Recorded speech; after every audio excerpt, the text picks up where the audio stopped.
Hello everyone, आज है 24 सितंबर और आज इस वीडियो में हम बात करेंगे स्टील अथॉरिटी ऑफ इंडिया के बारे में, जिसको हम सेल के नाम से भी जानते हैं। काफ़ी अच्छी खासी रफ्तार इसने पकड़ी थी, उसके बाद लगातार ये टूटता चला गया। बीच में थोड़ी बहुत भी अगर तेज़ी बनी तो वापस अब ये टूट रहा है और इवन बाजार भी भैया अच्छे मूड में तो नहीं है। वीडियो में डिस्कस कर रहे हैं कि भैया हाल फिलहाल में ये जो गिरावट आई है उसका फायदा उठा सकते हैं कि नहीं, क्या क्या खरीदारी के मौके बन भी रहे हैं कि नहीं यहाँ पर, और बनेंगे तो कहाँ पर बनेंगे, उसके बारे में हम चर्चा करेंगे। लेकिन उससे पहले अगर आपने अभी तक चैनल को सब्सक्राइब नहीं किया है तो प्लीज़ अभी इसे सब्सक्राइब कर लीजिए, क्योंकि आगे भी बहुत सारे वीडियोस हैं जो आपको काफ़ी ज़्यादा हेल्प करेंगे। तो सेल का शेयर 77-78 पे ट्रेड करा है। 3% की कल हमें गिरावट देखने को मिली थी और एक महीने में 2% की गिरावट है। और कहाँ पे था, 84 रुपीज़ पे था, एक झटके में टूटा। बाद में थोड़ी बहुत तेज़ी भी दिखाई तो वापस अब ये टूट रहा है। एक साल का अगर आप ग्राफ देखोगे तो डेफिनेटली बहुत बड़े लेवल से टूट कर ये नीचे आया है। 130 रुपए से टूट कर आया है नीचे। गिरावट के बाद बाउंस बैक दिखाने की कोशिश भी करी थी, लेकिन फिर टूट के बिखर गया। और टूट के कहाँ गया था, 65 रुपए पर गया था ये शेयर। वहां से बेहतरीन रफ्तार की तरफ जा ही रहा था कि वापस अब दोबारा से हमें गिरावट देखने को मिल रही है। देखो, अगर आप इसका लॉन्ग टर्म का चार्ट देखोगे तो ऐसे पिरामिड पहले भी बनते हुए नजर आए हैं। आप देखिए, पहले भी ऐसी तेजी के बाद गिरावट, तेजी गिरावट का खेल चलता रहा है। इस बार भी वही हुआ है। थोड़ा सा और करेक्शन अगर आएगा तो नीचे के लेवल पर खरीदारी के मौके भी बन सकते हैं।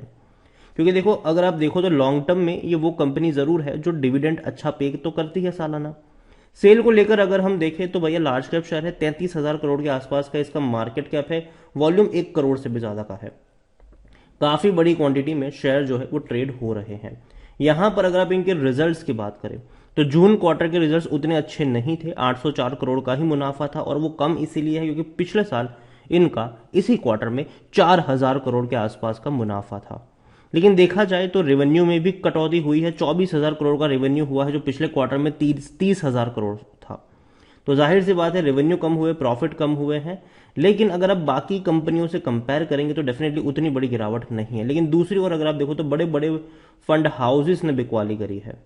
प्रमोटर के पास 65% की होल्डिंग जरूर है। प्रमोटर कौन, मतलब सरकार है, यहाँ पर गवर्नमेंट कंपनी है ये। 4.22% की होल्डिंग एफआईएस के पास है। 2.59% म्यूचुअल फंड, 6.18% की होल्डिंग इंश्योरेंस कंपनी के पास है। और हर किसी ने बिकवाली करी है। याद रखिए, लेकिन जब टूटेगा तो दोबारा यही लोग होंगे जो खरीदारी के लिए भी आगे आएंगे। यहां पर प्रमोटर का एक भी शेयर गिरवी नहीं है। एलआईसी के पास भी 5.73% की बहुत बड़ी होल्डिंग देखने को मिल रही है। सेल को लेकर देखें तो डिविडेंड भी इन्होंने हाल फिलहाल में पे किया था, 2 रुपये 25 पैसे का। स्टील अथॉरिटी ऑफ इंडिया के बारे में अगर हम देखने की कोशिश करें तो यहां पर रिड्यूस करने की सलाह थी शेर खान की। 70 रुपए का टारगेट इन्होंने दिया था। 17 अगस्त का ये न्यूज़ है, पिछले महीने की ये न्यूज़ है। तब शेयर ऊपर भी जा रहा था, बाद में नीचे भी आता हमने देखा। According to money control user 33% लोग कह रहे कि बेच दो और 67% लोग कह रहे खरीदारी करो। मेरी क्या रिकमेंडेशन है ये मैं आपको जरूर बताऊंगा वीडियो में आगे। यहां पर अगर आप इनके डिविडेंड के बारे में देखें तो भैया पैसा तो बना है यहां पर। 2021 में अगर आप देखोगे तो 1 रुपए का डिविडेंड पे किया था, फिर 1 रुपये 80 पैसे का पे किया था, फिर 4 रुपए का पे किया था। 2022 में 2.5 रुपए का पे किया पहले, फिर 2 रुपये 25 पैसे का किया। अभी दोबारा नवंबर में दोबारा डिविडेंड पे कर सकता है ये, और हो सकता है कि ये जो डिविडेंड पे करेगा वो ऑलमोस्ट आपको 3-4 रुपए का तो पे करता नजर आ सकता है। मतलब साल में आप अज्यूम कर सकते हो कि इसमें इतना पोटेंशियल तो जरूर है कि आपको ये 7 रुपए के आसपास का तो डिविडेंड आराम से पे कर सकता है। उससे ज्यादा भी ये पे कर सकता है।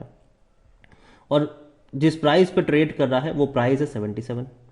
तो देखो, मैं ये कहूंगा कि अगर 70 रुपए के आसपास सेल का शेयर अगर आपको मिलता है तो आप चाहो तो इसको होल्ड करके रख सकते हो लॉन्ग टर्म के लिए। रीजन सिंपल है, हर साल आप एक्सपेक्ट कर सकते हो कि आपको कम से कम 6 या 7 रुपए का डिविडेंड मिल जाएगा, जो कहीं ना कहीं सालाना 10% तो बनता है। इतना भैया कोई नहीं देता है आपको, ठीक है, हालांकि एक्सेप्ट एसआईपी और म्यूचुअल फंड्स। और यहां पर आप देखो तो आने वाले दौर में जब चीजें बेहतर होती नजर आएगी तो शेयर प्राइस में भी ग्रोथ आपको देखने को मिल सकती है। अभी यहां पर दिक्कत क्या है, सरकारी कंपनियों में अगर आप कोई भी सरकारी कंपनी पकड़ लो, चाहे इंडियन ऑयल पकड़ लो, गेल पकड़ लो, या फिर भैया बीपीसीएल पकड़ लो, एचपीसीएल पकड़ लो, यहां पर सेल पकड़ लो, आईआरसीटीसी पकड़ लो, दिक्कत क्या आती है यहां पर? दिक्कत यह आती है कि भैया सरकार के ऊपर बहुत सारी डिपेंडेंसी होती है इनकी। ठीक है, सरकार ने एक अनाउंसमेंट कर दी, हालत खराब हो गई इनकी। तो ये प्रॉब्लम है, ये हमें समझना होगा। लेकिन साथ ही साथ एक चीज ये भी है कि अगर कल को कुछ सही नहीं होता तो सरकार की भी जिम्मेदारी बनती है और सरकार पैसा डाल भी देती है। जैसे कि हमने अभी हाल फिलहाल में ही देखा कि ऑयल कंपनी ने लॉस किया था तो सरकार ने अनाउंस किया था, राहत पैकेज अनाउंस किया था उनके लिए। तो वो चीज़ें देखने को मिलती रहती है। रेवेन्यू देखो तो बहुत बढ़िया थे 2022 में, 1 लाख करोड़ से भी ज्यादा का इनका रेवेन्यू देखने को मिला था और एक झटके में ये तेजी आई थी। प्रॉफिट की भी अगर आप बात करोगे तो भैया प्रॉफिट भी शानदार हुए थे, 12,000 करोड़ के आसपास के प्रॉफिट थे। लेकिन इस बार सिर्फ 800 करोड़ का पहले क्वार्टर में हुआ है, जो कि बहुत कम है। इनको अपना प्रॉफिट जो है वो इंप्रूव करना पड़ेगा। एक और अपडेट यहाँ पर ये है बोनस को लेकर, ठीक है। अब आज इनकी बैठक होने वाली है और जो कामदार है वो कहेंगे, वो उनका ये कहना है कि 63,000 रुपीज से कम का बोनस तो वो कतई नहीं लेंगे, ठीक है। और आज जब इनकी बैठक होनी है तो डेफिनेटली कुछ चीज़ें निकल कर भी सामने आएगी। और बोनस की डिमांड इन्होंने करी थी, 63,000 रुपीज़ के बोनस की इन्होंने डिमांड करी थी। हालांकि इससे शेयर प्राइस में कोई इतना बड़ा असर नहीं पड़ेगा, जाहिर सी बात है, ये हर साल कंपनी बोनस पे करती ही है। तो उसी का एक प्रक्रिया आप कह सकते हो। खरीदारी करने का सही मौका, क्योंकि शेयर ओवरबॉट जोन में नहीं, कोई भी रेड फ्लैग नजर नहीं आ रहा है, अच्छा डिविडेंड भी पे कर रहा है, लॉन्ग टर्म में पैसा बना भी है और करंट प्राइस भी कम है इसकी। 2.64 का पी रेशियो है, सेक्टर पी इसका 13 का आसपास है। 48% एनालिस्ट कहते हैं खरीदारी करो। देखो सेल को लेकर आपको समझना होगा यहां पर कि कंपनी जो है वो जिस प्राइस पे अभी ट्रेड करे वो प्राइस सस्ता तो है, ठीक है, लेकिन जिस तरीके का मार्केट का माहौल बना हुआ है शायद हो सकता है कि थोड़ा सा और करेक्शन आपको देखने को मिल जाए यहां पर। और तो इसीलिए मैं कहूंगा कि करेक्शन का थोड़ा सा इंतजार करना चाहिए। 70 रुपए के आसपास अगर आपको स्टील अथॉरिटी ऑफ इंडिया का शेयर मिलता है तो वहां पर अगर आप चाहे तो क्वांटिटी को, थोड़ी बहुत क्वांटिटी को ऐड कर सकते हैं।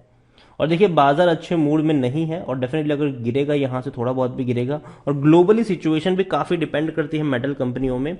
और तो ग्लोबल अगर सिचुएशन कुछ ऐसी हो जाती है तो अगेन कहूंगा कि तेजी गिरावट दोनों उसके तरफ जा सकते हैं। तो ऐसे शेयर्स को प्रिडिक्ट करना बहुत ज्यादा मुश्किल होता है, क्योंकि हमने पहले भी देखा कि रशिया यूक्रेन क्राइसिस ने इसको तोड़ के रख दिया। दोबारा जब सरकार ने टैक्स लगाया तो और ज्यादा ये टूट गया। बाद में धीरे धीरे बाउंस बैक जरूर कर रहा है, लेकिन हमें समझना होगा कि भैया ग्लोबली जो चीजें होगी, सरकार के कुछ फैसले होंगे, वो इनके फेवर में भी जा सकते हैं और इनके खिलाफ भी जा सकते हैं। तो इनको प्रिडिक्ट करना मुश्किल है। तो हमेशा आपको जो अपडेट आती है न्यूज़ की वो देखना ज़रूरी है इनको लेकर। और डेफिनेटली कोई भी अगर अपडेट आती भी है तो मैं आपको वीडियो बनाकर इन्फॉर्म कर ही दूंगा। लेकिन अगेन यहाँ पर एक चीज़ याद रखिए कि 70 रुपए के आसपास मिलता है, थोड़ी सी क्वांटिटी ऐड कर सकते हो और बाद में एवरेज करने के लिए भी थोड़ा सा गैप रखिएगा, ताकि अगर मार्केट में कोई ऐसी खराब चीज़ आ गई, ग्लोबली कुछ ऐसा खराब चीज़ हो गया जिससे अगर टूटने के चांसेस है तो नीचे के लेवल पर आप एवरेज भी कर पाओ। तो खरीदारी करी है तो डेफिनेटली बने रह सकते हो, लेकिन जहां तक बात है फ्रेश बाइंग की, थोड़ा सा इंतजार आपको यहां पर करना चाहिए। वीडियो को यहीं पे एंड करूंगा। पसंद आया हो तो लाइक करो, शेयर करो, चैनल अगर पहली बार आए हैं तो प्लीज सब्सक्राइब करें। और स्टील अथॉरिटी ऑफ इंडिया के बारे में आप क्या सोचते हैं वो भी आप मुझे कमेंट में लिखकर बता सकते हैं। Thank you.